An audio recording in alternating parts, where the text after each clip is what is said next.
இந்த பக்கம் நல்லா எங்கள் மரத்தில் இந்த மாதிரி சின்ன சின்னதாக பூச்சி மாதிரி இருக்குது. என்ன பூச்சின்னு தெரியல. உங்களுக்கு தெரிஞ்சுன்னா கொஞ்சம் கமெண்ட் பண்ணுங்கள். என்ன பூச்சா இல்லை ஏதாவது நோய் தாக்கி இருக்கா அப்படின்னு சொல்லிட்டு. இப்போ மேலே சவுத்து மேலே ஏறி இன்னும் மாங்காய் இருக்குது, அதை பறிக்கிறேன். அதான் பார்த்துட்ருக்கீங்க.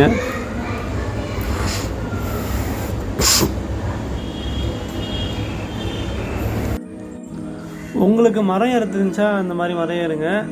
இல்லைனா கம்பை வச்சு கம்பில் ஒரு பை மாதிரி கட்டி பறிச்சுக்கோங்க. எனக்கு மரம் ஏற தெரியும், அதனால் நான் மேலே ஏறி இந்த மாதிரி ரிஸ்க் இல்லாமல் பார்த்துட்ருக்கேன். நீங்களாம் அந்த மாதிரி ரிஸ்க்கெல்லாம் எடுக்காதீங்க. உங்கள் சேஃப்டி தான் முக்கியம். கீழே கம்பு வச்சு பறிச்சுக்கோங்க உங்கள் வீட்டில் மரம் இருந்துச்சுன்னா.